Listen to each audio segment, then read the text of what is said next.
இந்த இடத்துல இந்த சோசியல் மீடியா என்று சொல்லக்கூடியதை பயன்படுத்துறாரு பாருங்க. அது ரொம்ப முக்கியம் இல்லையா? இன்னைக்கு வாட்ஸ்அப் இருக்கு, அந்த வாட்ஸ்அப்ல என்ன கன்றாவியெல்லாம் வருது, அந்த கன்றாவியில ஒரு நல்ல விஷயத்தை போடுவோம்னுட்டு இந்த வயதில தளரா நெஞ்சுடன் நினைக்கிறார் என்று சொன்னா அந்த சுவாமி இன்னும் ஒரு நூற்றாண்டு 20 படம். இன்னைக்கு ஒழுங்கா அந்த ஸ்மார்ட் போனை யூஸ் பண்ணோம்னா அவ்வளோ தவறு. அது முறையா வைஷ்ணவத்துக்காகவே பெருமாளுக்காக எல்லாம் யூஸ் பண்ண இல்லையா, உடல் பொருள் ஆகியோட யூஸ் பண்ண இல்லையா, அதுல உடல் பொருள் ஆகியோட வச்சிருக்கிற ஐபோனை கூட யூஸ் பண்ணக்கூடியவர் நம்முடைய சுவாமி. அவருக்கு பல்லாண்டு பெரியாழ்வார் வழி பெரியாழ்வார் இதுதான் பண்ணியிருக்கிறாரு. பெரியாழ்வார் வழி என்ன பரிச்சை எல்லாம் இந்த வைஷ்ணவ மாநாட்டில் அது ஒண்ணு அந்த சப்ஜெக்ட் அப்படியே அந்த வழி பிரமாணம் அதோட அப்படியே இருந்ததுன்னா அதை அப்படியே மறந்துடணும். அப்படி கிடையாது. நீங்க நான் ஒரு விஷயத்தை உங்களுக்கு சொல்றதை விட அந்த விஷயத்தின் மூலமாக நீங்க ஏதாவது ஒரு விஷயத்தை சிந்திக்கக்கூடிய ஒரு ஆற்றல் உங்களுக்கு நான் கொடுத்திருந்தால் அது நான் சொல்லாத விஷயமாகவும் இருந்திருக்கேன். பெரியாழ்வாரை பத்தி நான் சொல்லாமலேயே பெரியாழ்வாரை பத்தி நான் சிந்திக்க வச்சுட்டேன். பெரியாழ்வார் காட்டிய வழியை நான் உங்களுக்கு கடத்தி விட்டேன் என்று பெயர். பெரியாழ்வாரை பற்றி நான் பெரிய பெரிய விஷயங்களை சொல்லி ஒன்று உங்களுடைய மனதிலே நிற்கவில்லை என்று சொன்னால் பெரியாழ்வார் காட்டிய வழியை நான் காட்டவில்லை. இப்ப நான் பெரியாழ்வார் காட்டிய வழியை காமிக்கலாம். ரொம்ப அருமையான விஷயம். பெரியார் வழிகாட்டி என்னன்னு சொல்றோம். மாதா பிதா தெய்வத்தை யார் காண்பிக்கிறார்களோ, மாதா காண்பித்தால் அவங்க வழிகாட்டி, பிதா காண்பித்தால் அவங்க வழிகாட்டி, குரு காண்பித்தால் அவங்க வழிகாட்டி. இது ரொம்ப அழகா சொல்லுவாங்க. மாதா குரு, பிதா குரு, குரு தெய்வம், குருதேவ பராங்கதி சொல்லுங்க. குருதேவ பரபிரம்மம், குருதேவ பரபிரம்மம், அதுதான் நம்முடைய தத்துவம். அதனாலதான் பகவானை ஒரு இந்த சரம பரம நிஷ்டைன்னு சொல்லுவாங்க. What is the last one you have to catch. நீ பற்ற வேண்டிய கடைசி விஷயம் பகவானா அப்படின்னு சொன்னா நம்ம சம்பிரதாயத்துல பகவான் கிடையாது. எது நமக்கு சம்பிரதாயத்துல ஆச்சாரியா தான். ஆச்சாரியானா பகவானா என்ன, பகவானை பற்றி ஆச்சாரியனை பற்றி என்ன பகவான் சமயத்துல தட்டி விட்டாலும் விட்டுரும். கடைசியில நம்ம என்ன சொல்றாரு, பிடித்தா பிடித்தாரை பற்றி பேருந்தவானுள் நிலா உங்களுடைய ஆச்சாரியனை பிடிச்சிக்கிட்டா வெட்டியா பிடிச்சி. இப்போ அந்த வழி என்று சொன்னா இந்த வழி ரெண்டு விதமா இருக்கும். ஒண்ணு ஸ்தூலமா இருக்கும், இப்படி கூட சொல்லலாம். ஒண்ணு திருஷ்டமா இருக்கும், ஒண்ணு அதிர்ஷ்டமா கூட இருக்கும். இப்ப பாகூருக்கு போற வழி எனக்கு கோடு போட்டு வச்சிருக்கோம். அந்த கோடு காத்துல திருப்பிடுச்சுன்னா நம்ம வேற வழியில போவோம். ஆனா பாகூர் போறவங்க பக்கத்துல இருந்து நமக்கு வழிகாட்டுனா நம்ம மிக சரியான வழியில வந்துருவோம். உண்மையா இல்லையா? வழி என்பது ரொம்ப முக்கியம். இதை ஒரு தத்துவமா சொல்லணும் அப்படின்னு சொன்னா தத்துவம், இதம், புருஷார்த்தம் எனக்கு 3 விஷயத்தை சொல்றாங்க. அதுல இதம் என்கிறது வழி, உபாயம். இது நடுப்பதமா வச்சிருக்கிறாங்க. வழிங்கிறது எதற்கான வழி, எதை காண்பிக்கக்கூடிய வழி என்று சொன்னா தத்துவத்தை காண்பிக்கும். சரி, தத்துவத்தை தெரிந்து கொண்டு நீ என்ன செய்ய போகிறாய் என்பதை ஒரு கேள்வியாக வைத்தால் அடுத்து வருகின்ற புருஷார்த்தம் என்கிற அந்த பேச்சினை காண்பிக்கும். அப்போ அந்த பேச்சினை காண்பிப்பது இல்லை, அந்த பேச்சினுக்கு உரிய தத்துவத்தை காட்டுவது. அதுதான் தத்துவம், ஹிதம், புருஷார்த்தம். அந்த ஹிதோபதேசம் தான் ஆழ்வார்கள் எல்லாம் செய்யும். அதான் ஆழ்வார்கள் வாழி அது காட்டுகின்ற அருளி செயல் வாழின்னு சொன்னாங்க. அருளி செயல்ங்கிறது கை காட்டி போற. ஆழ்வார்கள் வாழிங்கிறது அது எந்த இடம் போகணுமோ அதை நமக்குள்ளேயே இருந்து நமக்கு கூடவே இருந்து காட்டுகின்ற ஒரு ஆச்சாரியனை போறது. இப்ப இந்த பெரியாழ்வார் என்ன வழிகாட்டுதல் என்பது ரொம்ப அற்புதமான விஷயம். நான் வழிகாட்டி தான். நீங்க வாழ்வியலுக்கு வழிகாட்டி ஆசிரியர் என்று சொல்றோம், ஆன்மாவுக்கு வழிகாட்டி ஆச்சாரியர் என்று சொல்றோம். ஆசிரியருங்கிறவர் உங்களுக்கு இந்த மெக்கானிக்கல் படி உத்தியோகம் கிடைக்கும், காசு சம்பாதிக்கலாம் அப்படிங்கிறத லோகாயுத்தமான விஷயங்களை சொல்பவர். அவருக்கு ஆசிரியர் பேர் இல்லையா, சாதாரண டீச்சர் அப்படின்னு சொல்றோம். இன்னொன்று நம்முடைய ஆத்மாவுக்கு வழிகாட்டுவது. ஆத்மா ஹிதோபதேசம் பண்ணி ஆத்மாவுக்கு உயுமாறு எண்ணி அப்படின்னு சொன்னாங்க இல்லையா, உயுமாறு எண்ணி உணர்ந்தேவரும் பாவா, இந்த உயிரிழைகிற வழியை காட்டுவது. அது ஒரு விஷயம் இருக்கு. அது ஆச்சாரியர்கள் ஆழ்வார்கள் காட்டிய வழி. இந்த ஆழ்வார்கள் பெரியாழ்வார் காட்டிய வழி ரொம்ப அற்புதமானது. வழிகாட்டும் பொழுது நிறைய சிக்கல்கள் எல்லாம் ஏற்படும். வழி என்பது சரியான வழியை காட்டுவது, தவறான வழியை காட்டுவது, குறுக்கு வழியை காட்டுவது, சுற்று வழியை காட்டுவது. வழிகாட்டுதலே நிறைய பால்வருக்கு வழிகாட்டுவான். ஏன்னா கொஞ்ச நாளைக்கு முன்னாடி அழகர் கோயில் போறதுக்காக நான் தங்கியிருந்த இடத்துல இருந்து வெளியில வந்த ஒரு பேருந்துக்காக நின்று இருக்கு. இந்த இடத்துல பேருந்து நிற்குமா அப்படின்னு சொன்னா நீங்க நிக்காதுங்க, ஒரு 500 மீட்டர் தள்ளி ஒரு ஸ்டாப் இருக்கு, அங்க போனா பஸ் வரும்னு சொன்னாங்க. என்னுடைய லக்கேஜ் எல்லாம் தூக்கிட்டு நான் 500 மீட்டருக்கு அந்தாட்ட போனேன். அப்போ அந்த பஸ் நிக்கவே இல்லை, வர பஸ் தான் போயிட்டே இருக்கு. அப்ப இன்னொருத்தவர்கிட்ட விசாரிச்சேன், 500 மீட்டருங்கிறது இந்த பக்கம் கிடையாதுங்க, 500 மீட்டருங்கிறது அந்த பக்கம் போகணுங்க.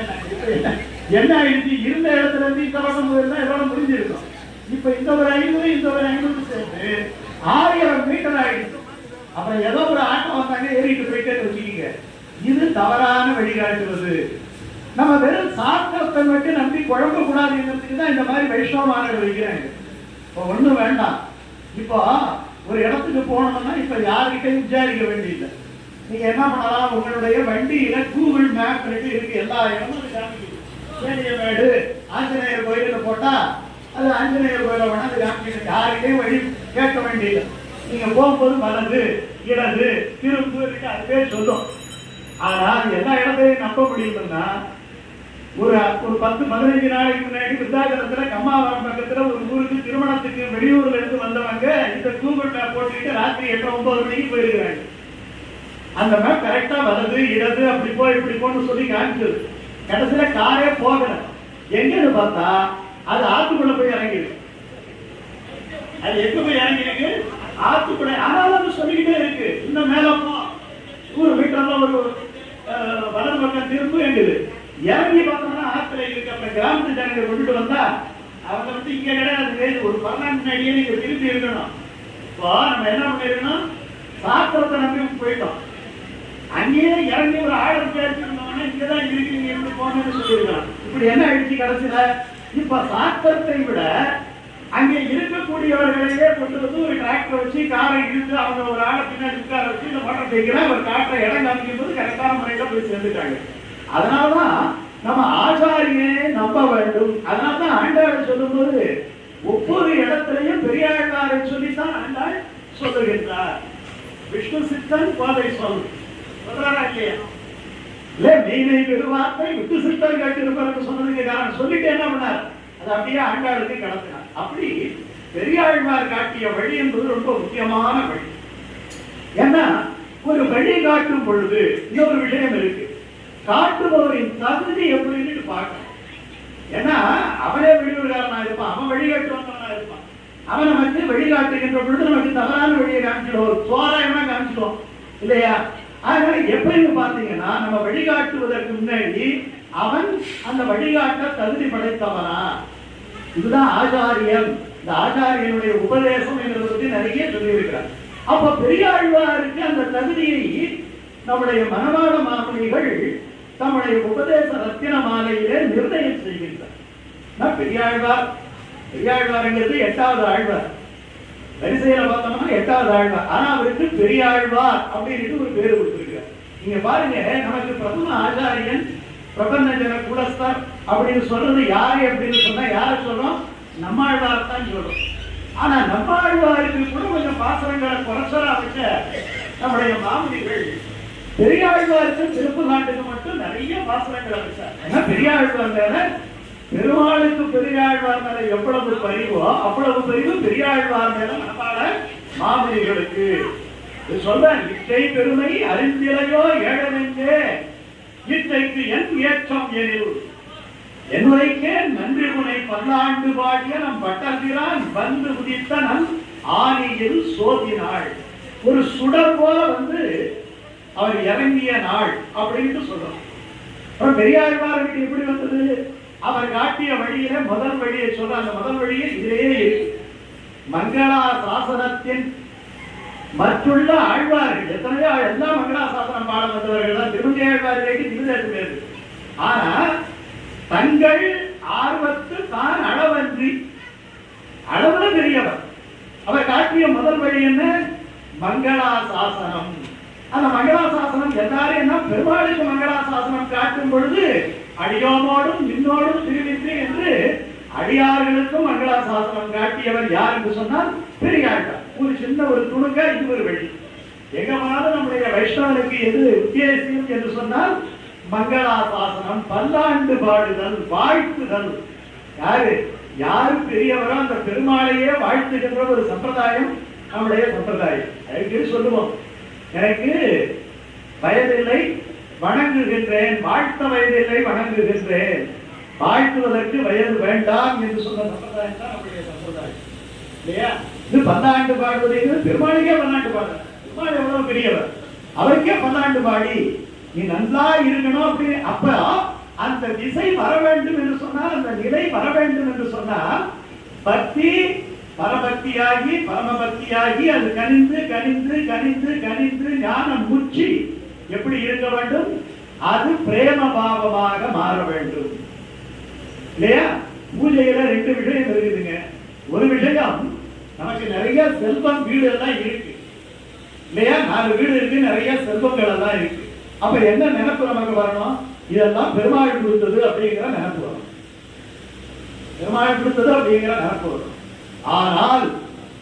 ஆனால் காலையில எழுந்திரிச்ச உடனே பெருமாளுக்கு நம்ம என்ன பண்றோம்? திருவாராதனம் பண்ணி ஒரு பசும்பாதம் அதெல்லாம் நல்லா எல்லாத்தையும் போட்டு நடாத்துரமாக எடுத்தாரு. அந்த மாதிரி சுண்ட காட்சியப்பால் அவளுக்கு இதமாக, ஐயோ பெருமாளுக்கு இன்னைக்கு 8:15 ஆயிடுச்சு, 8 மணிக்கு சாப்பிடுற பெருமாள் ஆச்சு எங்க பெருமாள், புரியுதா சொல்றது?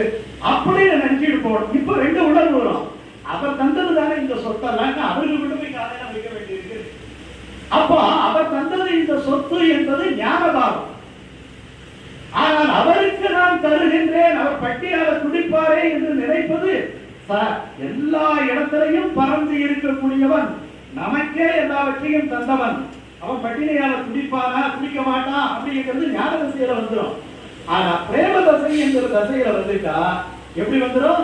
ஐயோ என் பெருமாள் 10 நிமிஷம் கூட ஆயிடுச்சு, ஏன் இன்னைக்கு நிவேதனம் வைக்கிறதுக்கு நைவேத்தியம் வைக்கிறதுக்கு லேட் ஆயிடுச்சுன்னு நினைக்கிறோம் இல்லையா? அந்த நினைப்பு பிரேம பாவம்.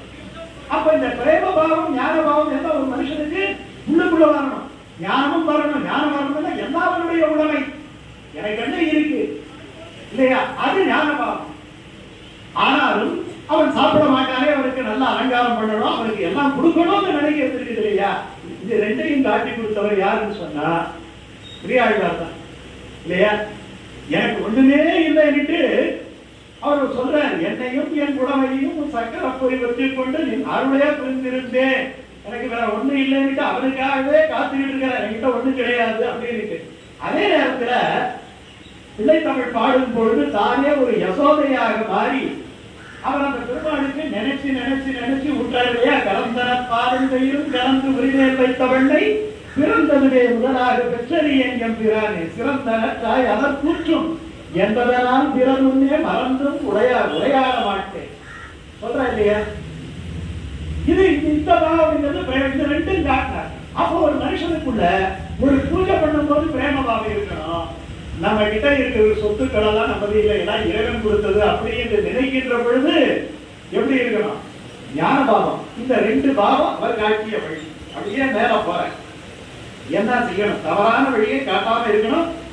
ஏன் தவறான வழியை காட்டாம இருக்கணும் அப்படின்னு சொன்னா ரொம்ப கஷ்டம். நம்ம ஒரு நல்ல வழியில போகும் பொழுது கூட நடுவுல நம்மை மாற்றக்கூடிய வழிகள் குறிப்பிடும். நீங்க பாருங்க, ஒரு மெயின் ரோட்ல நம்ம அந்த ஊருக்கு போனோம்னா போயிட்டே இருக்கிறாங்க, நடுவில் பாத்தீங்கன்னா திடீர்னு ஒரு போர்டு போட்டு குழப்பம்.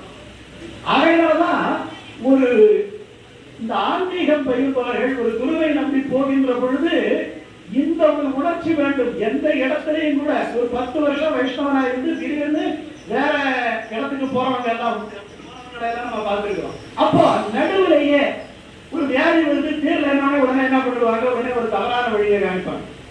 காமிச்சோம்னா நமக்கு இந்த வைராக்கியம் போயிடும். அதுக்காக ஆச்சாரியரை கெட்டியா பிடிச்சிக்கோ, அவர் அந்த மாதிரி சொல்றாருன்னா அதெல்லாம் நம்பாத, இந்த வழிக்கு வா அப்படின்னு சொல்றாரு இல்லையா? அதுக்கு சான்றாக உள்ளதுதான் இது. சரி, இந்த வழியினுடைய நோக்கம் என்ன? வழியை காமிக்க போறார் அவரு.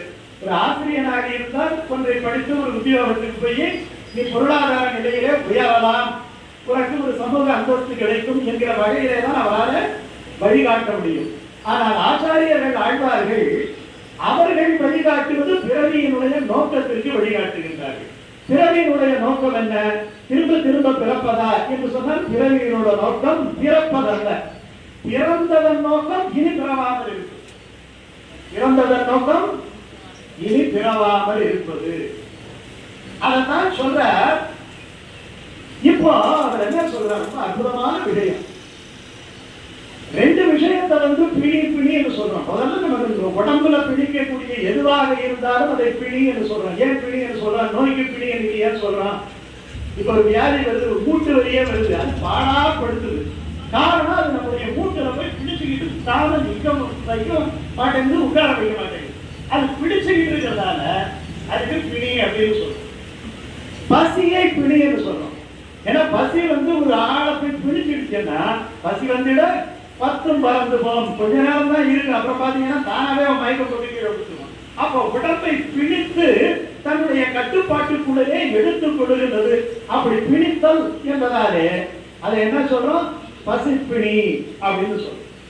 பிணித்தல், பிணித்தல்னா ஒரு பாண்டேஜ் அப்படின்னு அர்த்தம். சரி, இந்த பிறவியையும் என்னன்னு சொல்றோம்?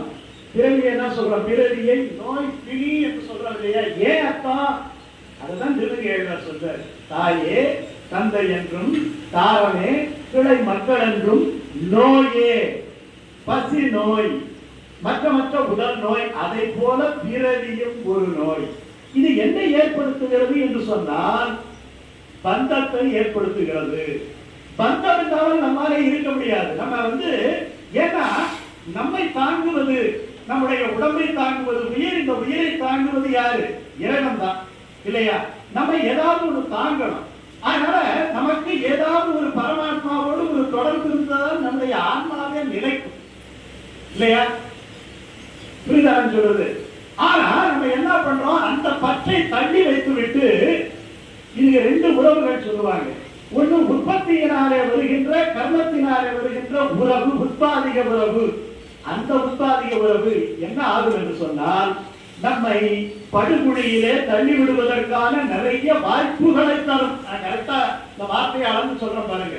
படுகுழியில் தள்ளி விடும் என்று கூட நான் சொல்றேன். படுகுழியில் விடுவதற்கு, அதனாலதான் தாயே தந்தைன்னு சொல்றேன்.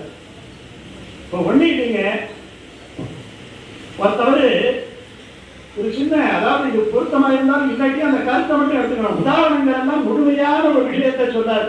சில பேர் என்ன பண்ணுவாங்கன்னா, எது இந்த உதாரணம் எதுக்காக காமிச்சோமோ அந்த கருத்தை விட்டுவாங்க, உதாரணத்தை பற்றிட்டு சொல்லுவாங்க. ஒருத்தவர் சொன்னாரு, ஏன் திருமணம் பண்ணாம இருந்திருக்கிறேன்னு சொன்னா, என்னுடைய கர்மா, என்னுடைய செயல்கள் என்னோடு போகட்டும், அது நான் ஒரு உறவை ஏற்படுத்தி கொண்டால் நான் அவர்களுக்காக வாழ வேண்டியிருக்கும், அதனாலே என்னுடைய நோக்கம் திசை மாறும் அப்படின்னு சொன்னார். ஏன் நிறைய சம்பாதிக்கிறேன், ஏன் தப்பு பண்றாங்க, எனக்கு உள்ள குடி இல்லையா இல்லையா, என்னுடைய மனைவிக்கு நகை வாங்கி போட முடியா, அதுக்காக தான் இவ்வளவு பண்றாங்க. எதுக்கு இவ்வளவு 2 இட்லி சாப்பிட்டுட்டு ஏதாவது ஒரு இடத்துல படுத்துக்கிட்டு இருக்கக்கூடிய அளவுக்கு இருக்கக்கூடியவன் ஏன் இவ்வளவு சம்பாதிக்கிறான்னு சொன்னால் என்னுடைய பிள்ளைகள். சரி, பிள்ளைகளுக்கு சம்பாதிக்கிறது போதுமானு சொன்னா பேர பிள்ளைக்கு யாரு நீயா சம்பாதிச்சு கொடுப்பாங்க. சரி, பேர பிள்ளைக்கு சம்பாதிச்சியா கொண்டு பிறகு யார் சம்பாதிச்சு கொடுத்து நீயா சம்பாதிச்சு கொடுப்பாங்க. இப்படி எட்டைக்கும் 7 பிறவிக்குங்கிற மாதிரி 7 தலைமுறையை வளர்ச்சி போட்டுக்கிறான் இல்லையா? போட்டுக்கிட்டு எப்படி போறான்? நிராதரமா போறான். எப்படி போறான்? நிராதரமா போறான். தான் கட்ட வீட்டை கொண்டு போய் அவன் மடியில வச்சாவது கட்டி கொண்டு போய் ஸ்கூல் கொடுத்தலாம் இல்லையா? ஒண்ணு வேணாங்க, ஒரே ஒரு கிராமம் ஒரு சின்ன மோதிரம் போட்டிருக்கிறாரு, அந்த மோதிரத்தை வச்சாவது இவர் ரொம்ப ஆசையா விடாம போட்டு யாராவது விட்டுறாங்களா? இழுத்து பார்க்கலாம், வராட்டிமான விரலையே வெட்டிடும். இறந்து போன விரல் மட்டும் இல்லை, அப்ப செய்யறான்னு சொன்னா அவ்வளவுதான். இதுதான் உட்பாதி. இந்த பந்தத்தை வளர்த்துக் கொள்ளக்கூடாது. இப்ப உடல்ல வரக்கூடிய நோய்க்கு மருந்து இருக்கு, பசிக்கு நோய் உணவு இருக்கு. ஆனா பிறவி என்னும் நோய்க்கு ஏதாவது மருந்து இருக்கா அப்படின்னு சொன்னா மருந்து இருக்கா? மருந்து இருக்கு. சரி, அதை யார் வச்சுக்கிட்டு இருக்கிறா? அதத்தான் ரொம்ப அற்புதமான ஒரு பாசுரத்துல பெரியாழ்வார் காட்டுறாரு. எருத்து கொடியோனும் பிரம்மனும் இந்திரனும் மற்றும் ஒருத்தரும் இடத்துல பார்த்தோம்னா ஒரு 10 கடை இருக்குங்க. 10 கடையிலையும் ஒரு மருந்துக்காக ஏறி இறங்குவோம். ஆமா, இல்லை இல்லை இல்லை இல்லைன்னு சொல்லுவோம் இல்லையா? ஆனா மருந்தை ஏற்கனவே வாங்கி சாப்பிட்ட ஒரு ஆள் யோ நீ இங்க எல்லாம் விசாரிக்காது, 1 கிலோமீட்டர்ல ஒரு கடை இருக்கு, அவங்க கிட்ட மட்டும்தான் இந்த மருந்து கிடைக்கும் சொன்னா நமக்கு வேலை எவ்வளவு சுலபா இருக்கும். அந்த மாதிரி ஏற்கனவே மருந்து வாங்கி சாப்பிட்டவர் நமக்கு மருந்து வழிகாட்டு பெரியாழ்வார். எழுத்து கொடியோனும் பிரம்மனும் அவங்க எல்லாம் வெவ்வேறு கடையை வச்சுட்டு இருக்காங்க. அந்த கடையில மருந்து இருக்கு. என்ன மருந்து இருக்கு? ஐஸ்வர்யம் வாங்குறதுக்கு மருந்து இருக்கு, உடல் நோயை நீக்கிறதுக்கு மருந்து இருக்கு, எல்லாம் மருந்து இருக்கு. ஆனா இந்த மருந்து சீட்டை காமிச்சா மருந்து கிடையாது. எந்த மருந்து சீட்டு? பிறவி என்னும் நோய்க்கு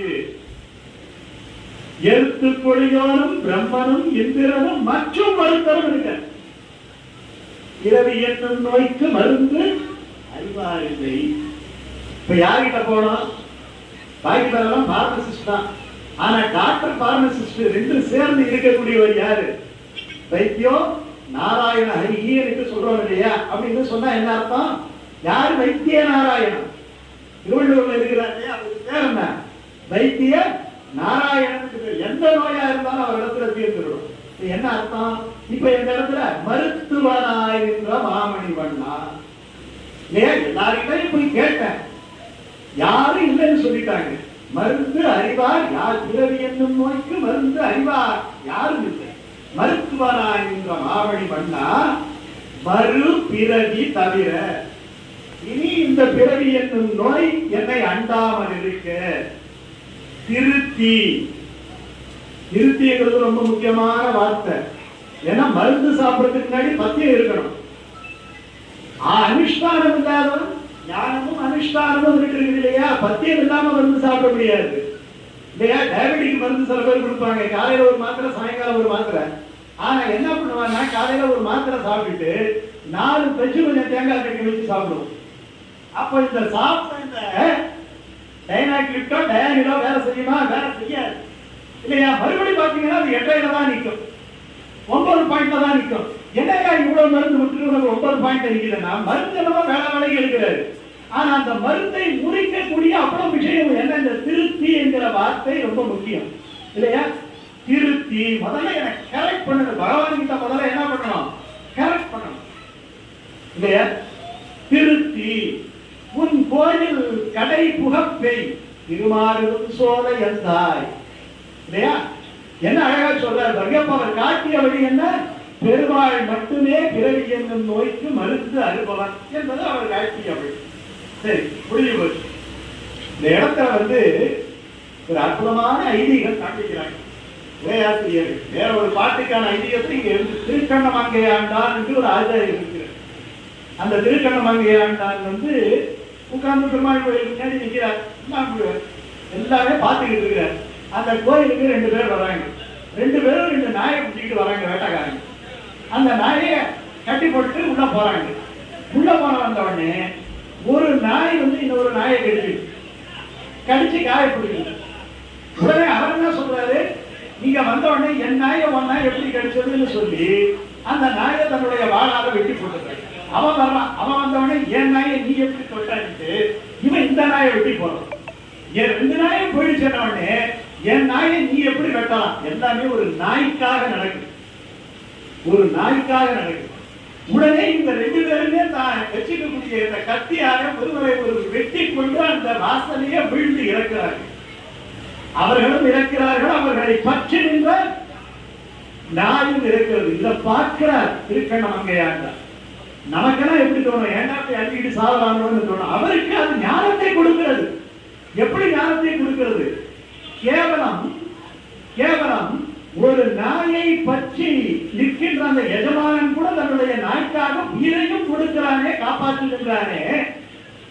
இந்த நாய் அந்த பெருமாளை நம்பியிருந்த நாயே வந்தடைந்தேன். ஏன் நாயை சொல்றதுன்னா, நாயே வந்தடைந்தேன் அடியானை ஆட்கொண்டவருடைய அவன் என்னை காப்பாற்ற மாட்டானா அப்படின்னு நினைக்கிறார் இல்லையா? அந்த மாதிரி என்னை திருத்தி ஒரு கோயில் வாசல் கடைப்புகப்பை திருமாலின் சோலை என் தாய் என்கிறார்.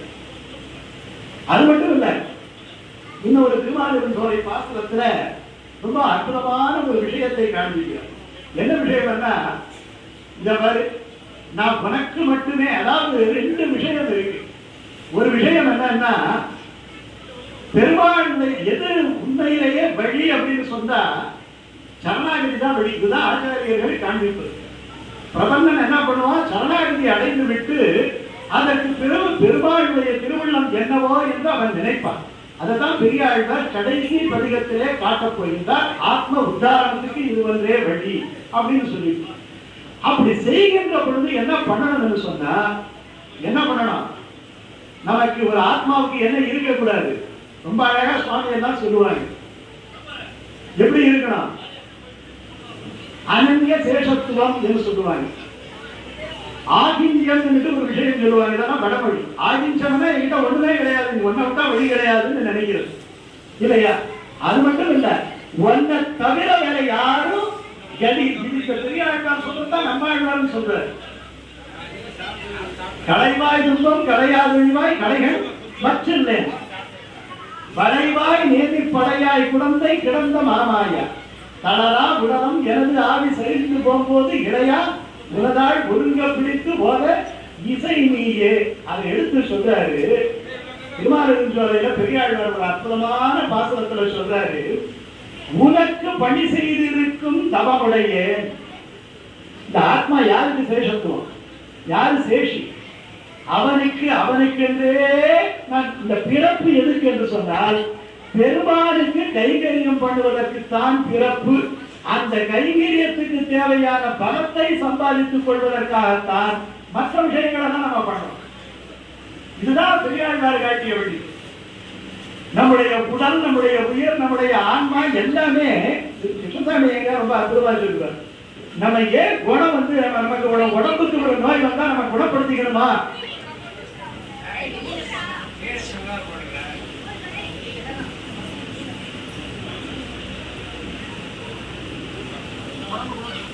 நமக்கு எப்படி பேசுறீங்க? என்னால கான்சன்ட்ரேட் பேச முடியாது.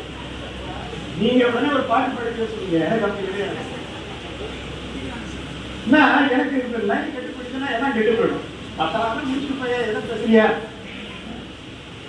பாருங்க, என்ன கெட்டு போயிட்டு பாருங்க. உனக்கு பணி செய்திருக்கும் சுத்தமா போச்சு. உனக்கு பணி செய்திருக்கும் தவமுடைய. இதுக்காகவே தான் நம்ம எல்லாம் இருக்கிறோம்னு காரணம். சொல்லுவார், நமக்கு நோய் வந்தா பெருமாளிக்க போய் வேண்டலாமா வேண்டக்கூடாதா? அது என்னமோ கர்மாதியமா வந்து விட்டுட்டு போக வேண்டியதுதான். நம்ம ஏன் மருந்து சாப்பிடணும்? ஒரு அருமையான ஆன்சர் சொன்னாரு. நம்ம உயிர் தொடர்ச்சியா வாழணுமா, இந்த நோயிலே போட்டு வேண்டாம்? அப்படி கிடையாதுங்க. ஒரு சேதனம் இன்னொரு நாடு வந்து கைங்கரியம் பண்றதுக்கு கூடியதுக்காக மருந்து சாப்பிடலாம். எதுக்காக மருந்து சாப்பிடணுமா? இன்னும் இருந்து லோகாயத்தமா இருக்கிறத அனுபவிக்கிறதுக்கு கிடையாதான். புரியுதா? இன்னும் கொஞ்ச நாள் இருந்தா இன்னும் வாட்ஸ்அப்ல இன்னும் 4 பாட்டு பாடலாமேங்கிறதுக்காக என்ன பண்ணணுமா, மருந்து சாப்பிடுறது சரி என்று ஒரு இடத்துல எழுந்தார். அப்போ இந்த உடம்புக்கு சாப்பிடுற சாப்பாடு, நம்ம தூக்கம், நம்முடைய மனைவி மக்கள், இது எல்லாம் எதற்கு ஆதாரம் என்று சொன்னால் பெருமாளுடைய கைங்கரியத்துக்கு ஆதாரமாக இருந்தால் இதெல்லாம் ஏற்கத்தக்கது. எங்க சொல்றாரு? ஒருவரை வாழ்த்தும் போது எப்படி வாழ்த்துகிறாரு? இந்த பெரும் செல்வத்தராய் திருமால் அடியார்களை பூசிக்க நோற்றார்களே. திருமாலடியார்களை பூசிக்க நோற்றார்களாக இருந்தால் அவர்களிடம் இருந்த செல்வமும் விரும்பத்தக்கதுதான். அவன் கோடீஸ்வரனாக இருக்கிறத பத்தி ஒரு ஆட்சேபனை கிடையாது. அந்த கோடீஸ்வரனாக இருக்கக்கூடியவர் தன்னுடைய செல்வத்தை பெருமாளுக்கும் பெருமாள் அடியார்களுக்கும் பயன்படுத்தினால் அந்த செல்வம் கூட அவருக்கு மோட்சத்தை தரும். நீங்குகின்ற செல்வம் நீங்காத செல்வமாக மாறும் என்பது அந்த வைணவ தத்துவம். அதைத்தான் இவர் சொல்றாரு, உனக்கு பணி செய்து இருக்கும் தவமுடைய இனிப்போய் ஒருவன் தனக்கு பணிந்து கடற்கரை நிற்கை. எதுக்காக அப்படி செய்யக்கூடாதா? இது தனக்கு இழிவு கிடையாதா? பெருமாளுக்கு இழிவா? பெருமாளுக்கு இழிவு. நின் சாகை அழிவு கண்டாய். சரி, இப்படிப்பட்ட பூஜையெல்லாம் பெரிய படித்தவர்கள் எனக்கு சொல்லி தருகிறார்களா? ரொம்ப அற்புதமா சொல்றாரு. அந்த திருமாலிருஞ்சோலையிலே குறவர்கள் எல்லாம் இருக்கின்றார்கள். அந்த குறவர்கள் எல்லாம் திணைப்புறத்தை வைத்து திணையை அறுவடை செய்து கொண்டிருக்கிறார்கள். அந்த அறுவடை செய்த திணையை முதலிலே வீட்டுக்கு எடுத்து வந்து அது புது திணையை எடுத்து அந்த புது கூளத்தை இட்டு அந்த பெருமாளுக்கு ஒரு கூளத்தை புகையிட்டு காண்பித்து இந்த திணையை ஒரு பிரசாதமாக செய்து காண்பித்து விட்டு இந்த புது திணையை தான் முக்கின்றார்கள். எளிமையான பூஜை. அந்த காலத்துல எல்லா விவசாயம் அப்படிதான் பண்ணிட்டு இருக்காங்க. நெல்லை எடுத்துட்டு வந்தா அந்த நெல்லில் ஒரு படி நெல் எடுத்து பெருமாளுக்கு பொங்கல் போட்டு அந்த பொங்கல் சாப்பிட்ட பிறகுதான் இந்த நெல்லையே சாப்பிடுவாங்க இல்லையா? இதை சொல்றாரு. இந்த பூஜை இந்த இடத்துல வெளிய வேத பூஜைகள் எல்லாம் காண்பிக்கிறது. ரொம்ப எளிமையான பூஜை இல்லையா? புனைத்தினை கிள்ளி புது அடி காட்டி இல்லையா? நல்ல சாம்பிராணி புகையை போட்டு உன் பொன்னடி வாழ்க என்று, உன் பொன்னடி வாழ்க என்று ரொம்ப அழகான விஷயம் பாருங்க. அண்ணன் காஞ்சையிலே ஒண்ணு நீங்க சொல்ல வேண்டியதில்லை, பெரிய வேத மந்திரங்களை சொல்ல வேண்டியதில்லை. வேதா வேதம் புருஷம் மகாந்தம் ஆதித்யம் இதெல்லாம் சொல்ல வேண்டியதே. ஜஸ்ட் உன் பொன்னடி வாழ்க, உன்னுடைய பொன்னடி வாழ்க என்று இனக்குறவர் புதியது ஒன்றும் என எழும் திருமாறும் போல என்றாய். ரொம்ப எளிமையான வழி. ஒரு சாதமா சாப்பிடாத பிரசாதமா சாப்பிடு. இது திருக்கோட்டியூர் பதிகத்துல கூட சாப்பிட நம்பனை நரகநாசனை நாடும் கொண்டழையாத மாறிடம் மருகு நீரும் உடுக்கும் கூரையும் பாவம் சிந்தனை அந்த இடத்துல காமிக்கிறது. அப்போ ஒரு எடை நான் இதுக்குள்ள பெரிய தத்துவங்கள் எல்லாம் போற பெரியாழ்வார காட்டிய வழியெல்லாம் பூஜை பண்ணிட்டு சாப்பிடணும், சிம்பிளா பூஜை பண்ணணும். எந்த புதியது எடுத்து வந்தாலும் அவன்கிட்ட காமிக்கணும். முதல்ல என்ன பண்றான், ஒரு புது ட்ரெஸ் எடுத்து வரணும்னா அவன்கிட்ட காமிக்கணும். இவர் சொன்னார் இல்லையா இந்த வாட்ஸ்அப்ல போறதுக்கு, அதுல கூட சொல்லியிருக்கேன். நீங்க 100 ரூபாய்க்கு வாங்கி கூட பூ வச்சுக்கீங்க, ஆனா அந்த பூவை முதல்ல கொண்டு போய் ஒரு சாமி கிட்ட வச்சுட்டு அப்புறமா எடுத்துக்கீங்க. இது ஒரு பிரசாதம் உங்களுடைய தலையிலே சூடிக்கொள்வது போல சிம்பிளான விஷயம் இல்லையா? அப்படி வச்சு எடுத்துக்கீங்க, எதை சாப்பிட்டாலும் வச்சு எடுத்துக்கீங்க. இதுதான் அவர் காட்டுற வழி. இதெல்லாம் என்ன எளிமையான வழி. தத்துவம் இதம் புருஷார்த்தம் இதெல்லாம் ஒரு பக்கம் இருக்கட்டும், ரொம்ப எளிமையா சொல்றாரு. இது யாரு காமிச்சது, யாரு ஆச்சாரியர்கள் காமிச்சதுன்னா திருமாலின் சோலையிலே இருக்கக்கூடிய மரக்குறவர்கள், அந்த இருக்கக்கூடிய வேடுவர்கள், வேதம் படிக்காதவர்கள் தாங்கள் எதை செய்தாலும் அதிலே புதிதாக செய்ததை கொண்டு போய் ஒரு புகையிட்டு பெருமாளுடைய பொன்னடி வாழ்க என்று மங்களாசாசனம் செய்து, பெரியாழ்வார் மங்களாசாசனம் தான் சொல்றாரு இல்லையா? இப்ப ஒரு பொன்னடி வாழ்கைங்கிறது என்ன அர்த்தம்? பொன்னடி வாழ்கைங்கிறது தான் மங்களாசாசனம். பல்லாண்டு என்பது அதுதான். உன் பொன்னடி வாழ்க என்று அப்படி சொல்லிட்டார். அதனால இப்போ இப்படி இருக்கிறவர்களுக்கு இவர் என்ன சொல்றாரு, ரொம்ப அழகா சொல்றாரு. உனக்கு பணி செய்து நிற்கும் தவமுடைய இனிப்பாய் யாருக்கிட்ட நீங்க பெருமாளை கிட்ட நின்று சரணடைந்தவர்கள் வேற யார்கிட்ட நிற்க வேண்டியதே இருக்கிற. இத ரொம்ப அழகா அளவந்தா ரொம்ப அற்புதமா சொல்றாரு. ஏன் அதுக்கு முன்னாடி அமுதனாரும் சொல்றாரு. என்ன சொல்றாரு, நிதியை பொழியும் முயல் என்று நீசதம் வாசல் பெற்று புதிகற்று உலகில் துவல்கிறேன். ஒரு 50 ரூபாய் கொடுப்பாங்கிறதுக்காக ஒன்ன மாதிரியே கொடைவெள்ளம் இல்லைன்னு அவன் வீட்டு வாசல ஒரு 3.5 மணி நேரம் இருந்தா அப்புறம் நோட்டை காமிச்சு நீங்க என்ன எழுதுவாங்கிற. நிதியை பொழியும் முயல் என்று நீசதம் வாசல் பெற்றி. இப்ப இந்த வரிய எங்க இருந்து எழுதுகிறாரு, உனக்கு பணி செய்து இருக்கும் தவமுடையேன். சரி, அதுக்கு இதுக்கு என்ன வித்தியாசம்? ரெண்டு பாட்டு தான். உனக்கு பணி செய்திருக்கும் தவமுடையேங்கிறது பிரதம தசை. நிதியை புண்ணியம் முயலன்று நீசலம் வாசல் பெற்று புதிகற்று உலகில் துவழ்கின்றேன். நீங்க ராமானுஜருக்கு அடிமைப்பட்ட பிறகு நீங்க ஒருத்தரிடமே நிற்க மாட்டேங்கிறார். அது எப்பெருமானுக்கு அடிமை செய்த பிறகு நான் யாரிடத்திலும் போய் நிற்க மாட்டேன் என்கிற முதல் நிலையை காண்பிப்பது. திருவரங்க தமுதனார் அதை அப்படியே எக்ஸ்டெண்ட் பண்றாரு. அந்த பெருமாள் தனக்கு ஒரு ஆச்சாரியனை காமிப்பாரு. அந்த ஆச்சாரியனுக்கு பணி செய்திருக்கக்கூடிய ஒருவன் தன்னுடைய எந்த தேவைக்காகவும் ஒருவனிடத்திலே போய் நிற்கக்கூடிய ஒரு நீச நிலைக்கு தள்ளப்பட மாட்டான் என்பதை அடுத்த வரி காண்பிக்கிறது. இதுதான் ஆள வந்தாலும் ஸ்தோத்திர ரத்னத்துல சொல்றாரு. ந தர்மனிஷ்டோஸ்மி ந ஆத்மவேதி ந பக்திமாத்ம சரணாரதித்தே அகிஞ்சனம் அனன்ய சரணகதி என்றார் இல்லையா? அப்போ அவனை அடைந்த பிறகு இன்னையெல்லாம் ஒரு தெய்வம் இல்லை, இன்னையெல்லாம் ஒரு தெய்வம் இல்லை, கலைகள் மற்றறியேன் இல்லையா? வேறு யார் உன்னிடத்திலே சரணடைந்த பிறகு புகழ் ஒன்றும் இல்லாத அடியேன், புகழ் ஒன்று வேறு புகழ் இல்லாதவன்.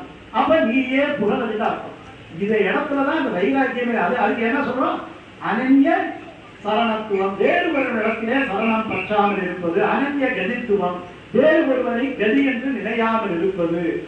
அனன்ய சேஷத்துவம். இப்படி நிறைய சொல்லிட்டு வராங்க இல்லையா? அதே மாதிரி ஆகியம் அப்படி என்ன பண்ணணும், எல்லாம் விட்டுட்டு அவனை பிடிக்கணும். எப்படி பிடிக்கணும்?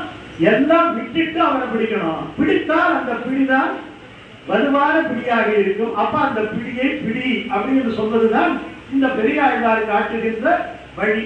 அதெல்லாம் 2 பாத்திரத்தில் அவர் சொல்லிடுறார். அந்த பிடியை நான் பிடிச்சிட்டேன், நீங்களும் பிடிங்க. அந்த 2 பாத்திரம் சொல்லி நான் நிறைவு பெற்றேன்.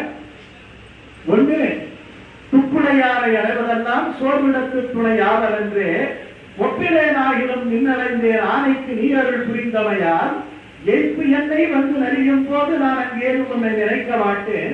அப்போதைக்கு இப்போதே சொல்லி வைத்தேன், அப்போதைக்கு இப்போதே சொல்லி வைத்தேன். நல்ல சக்தி இருக்கும்போது வைஷ்ணவமாராட்ட கலந்துக்கீங்க, நல்ல விஷயத்தை கேளுங்க இல்லையா? அதே மாதிரி என்ன பண்ணணும்? சோதினால் வைத்ததொரு பொருள் உண்டாயில் சொல்லு சொல்லு என்று சுத்தம் இருந்து ஆர் விரும்பினாலும் வாய் திறவாதே அந்த காலம் அடைவதன் சொந்தம் மார்வம் என்பதொரு கோயில் அமைத்து மாதவன் என்னும் தெய்வத்தை நாட்டி ஆர்வம் என்னும் பூவிட வல்லாருக்கு அரவ கண்டத்தில் உயருமானே நரகவாசம் கிடையாது. கொடுமை செய்யும் கூச்சமும் என் போராடி குடுகப்பெறான் செய்கிறார் இல்லையா? இதைத்தான் கடைசியில எல்லாத்தையும் சொன்னவர் செல்லியோங்கு தங்கு வேண்டவரையார் உலகு தன்னை வாழ நின்ற நம்பி. இந்த நம்பிங்கிறதுக்கு பெரும்பாலும் ஆச்சாரியார்கள் தான் அப்படியே சொல்லுவாங்க. என்ன நம்பி என்ன அர்த்தம்? குணபுத்தி உடையவன் சொல்லுவாங்க, உடையவன் குணப்பூர்ணன். நான் எப்படி பெரும்பாலும் சொல்றேன்னா, நம்பி என்றால் அவனை நம்பி இருக்கும். நம்பி அவனை தவிர வேற யாரையும் நம்பி இருக்க முடியாது. நீங்க எது வேணாலும் அர்த்தம் சொல்லிட்டீங்க. உலகு தன்னை வாழ நின்ற நம்பி. இந்த உலகம் எல்லாம் தன்னை, அதனால தானே லட்சம் பேருக்கு ஒரு நாள் போறான். அப்ப அந்த நம்பிக்கையை கொடுப்பவன் அவன், அந்த நம்பிக்கையை கொடுப்பவன் நம்பி. அப்படி ஒரு அர்த்தம் அப்படின்னு சொல்லட்டும், குணபுத்தின்னு சொல்லட்டும், ரொம்ப எளிமையா சொல்லும். உலகு தன்னை வாழ நின்ற நம்பி தாமோதரா செல்கிறார். என்னையும் என் குடமையையும் என்னையும் எங்களுக்கு என்ன சொல்றோம்? ஆத்ம சமர்ப்பணம். என்னை என்னைங்கிறத அகம்பிரமாஸ்தின்னு சொல்றதுலையே என்னைங்கிறது எப்பயும் எப்ப குறிக்கும்? எண்ணெய் என்பது நம்முடைய ஆன்மாவை குறிக்கும். என் குடலை என்பது இந்த ஆன்மாவுக்கு மேலே வேயப்பட்ட இந்த உடலை குறிக்கும். என்னையும் காரணம் என்னன்னா, சில பேர் உடலை எல்லாம் கொடுக்குவான், என்ன கொடுக்குவான்? 10 லட்சம் ரூபாய் கொடுத்தா கும்பாபிஷேகம் பண்ணுவான். ஆத்மாவுக்கு ஆத்மாவை கொடுக்குவான். என்னையும் அதை தூக்கி கால போடுங்க. உன் சக்கரை போய் ஒட்டி கொண்டேன்னா எதுக்காக சக்கரை போய் ஒட்டி கொண்டோம்?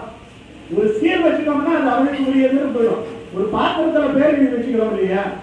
இது தங்கம்மாள் தேவதிக்கு பாத்திரம் சொன்னா எங்க போனாலும் இந்த தங்கம்மாள் பாத்திரம் தெரியும். அந்த மாதிரி இந்த ஆன்மாவிலையும் இந்த தேகத்திலையும் அந்த சக்கரை போய் ஒட்டி கூட்டு விட்டோம் என்று சொன்னால் இது இரண்டுமே பரமாத்மாவுக்கு உரியது, அவனுக்கு உரியது என்பது. இது என்னையும் என் குணமையும் சக்கரை போய் ஒட்டி கூட அதுக்கப்புறம் என்ன பண்ணணும்? பெரியாழ்வார்காட்டிய பயணம் வழிதுதான், ஒன்றும் பண்ணாது. பெருமாள் பார்த்து பாருக்கு இரு. எப்படி? ஓடத்தில் ஏறி இரு கையையும் விட்டு இருப்பார் போல இருக்கு ஒரு அழகான வார்த்தை ஒண்ணு இதுல இருக்கு. இதுல இருக்கிறது இல்லையா? இல்லையா? நீ நீந்த வேண்டியதில்லை. எப்படி இருக்கணும்? இருகை விட்டு இந்த ஓடத்திலே ஏறி பயணம் செல்வதை போல பிறகு பெருங்கடலை மிக எளிதாக நின்று விடலாம் இல்லையா? ஏன்னா சரியான ஓடத்துல பெரியாழ்வார் ஓடத்துல ஏறணும். ஓட்டை ஓடம் ஒடுகல் ஓடம் ஆச்சாரியரை இன்னொரு இடத்துல சொல்ற உன் சக்கரை போய் வெற்றி கொண்டு நின்னாருடைய புரிந்திருந்து இனியன் திருக்குறிப்பு நீயான வடையான மாட்டோமே என்று ஒரு வார்த்தை இருக்கு இல்லையா? இனியும் அப்பா இவ்வளவுதான் பறவையேறும் பரம்பொருடா நீ என்னை கை கொண்ட நீ என்னை பார்த்த பிறகு நான் சரணடைவிட்டேன், நீ என்னை பற்றி விட்டாய். பிறவி என்னும் கடவுள் பற்றி பெரும்பதம் ஆகின்றதால் இரவு செய்யும் பாவக்காடு தீப்பொறி வேகின்றதால் அறிவை என்னும் அமுதவாறு அதை பற்றி வாய்க்கொண்டதே ரொம்ப அழகா சொல்றாரு இல்லையா? கடைசியில என்ன சொல்றாரு? இவன் சொல்றாரு தத்துவம். இப்ப கரெக்டா சுருக்கமா இந்த விஷயத்துக்கு வந்துடுற தத்துவம் இவன் புருஷா. இந்த தத்துவத்தை விளக்கிக்கிட்டே வரலாம், அதுக்கெல்லாம் போகிற தத்துவம் என்பது எம்பெருமான். அந்த எம்பெருமானை அடைய வேண்டிய வழிதான் சுத்தம். அப்படி பலந்தால் கிடைக்கக்கூடியது எது? அங்கே கைங்கரியம். அந்த கைங்கரியத்துக்காக எம்பெருமானிடத்திலே சரணாகதி செய்த ஒரு பிரபன்னன் அவனுடைய திருவுள்ள பிரகாரம் தன்னுடைய வாழ்க்கையை நடத்தி கொண்டிருப்பது எப்போ எதுவரை என்றால் பறவையேறும் பரம்பொருளா நீ வந்து கை கொள்ளும் வரை காத்திருப்பது இருக்குது இல்லையா? இதுதான் ஒரு சேதனம் இந்த உலகத்திலே வாழுகின்ற வழி என்கின்ற ஒரு வழியை, ஒரு நெறியை நமக்கு பெரியாழ்வார் ரொம்ப அற்புதமாக காட்டி கொடுக்கிறார். அங்கும் இங்கும் தொட்டு தொட்டுத்தான் இந்த வழியை உங்களுக்கு நான் சொல்லி இருக்கின்றேன். இது ரொம்ப விரிவான விஷயம். இருந்தாலும் கூட இப்போதைக்கு நான் சொன்னபடி ஈஸ்வர தத்துவம், இது சேதனன், இவன் அந்த பெருமாளிடத்திலே போய் எதிரி கைகுணரெல்லாம் இழந்து சரணடைய வேண்டும். அப்படி சரணடைந்தால் உடனே அவன் மோட்சத்தை தந்துவிட மாட்டான். அவன் மோட்சத்தை தருகின்ற வரையில் காத்துக் கொண்டிருக்க வேண்டும். நீ அருளே புரிந்திருந்தேன், அவன் அருளை பிரித்திருக்க வேண்டும். நீ அருளே புரிந்திருந்த அவருடைய திருவுள்ள பிரகாரம் நடந்து விட வேண்டும். அப்படி நடந்தால் அந்த வழியானது உங்களுக்கு அவரிடத்திலே கொண்டு போய் சேர்க்கும் என்பதைத்தான் பெரியாழ்வார் ரொம்ப அற்புதமா காட்டியிருக்கிறார். அந்த பெரியாழ்வார் காட்டிய வழியை யதாசக்தி சொல்லக்கூடிய வாய்ப்பினை தந்த அத்தனை பெரியோர்களுக்கும் நன்றி பாராட்டி ராமானுஜர் திருப்பதிகளே சரணம் என்று சொல்லி விடைபெறுகின்றேன். நன்றி. ஆழ்வார் பெருமானார் திருப்பதிகளே சரணம்.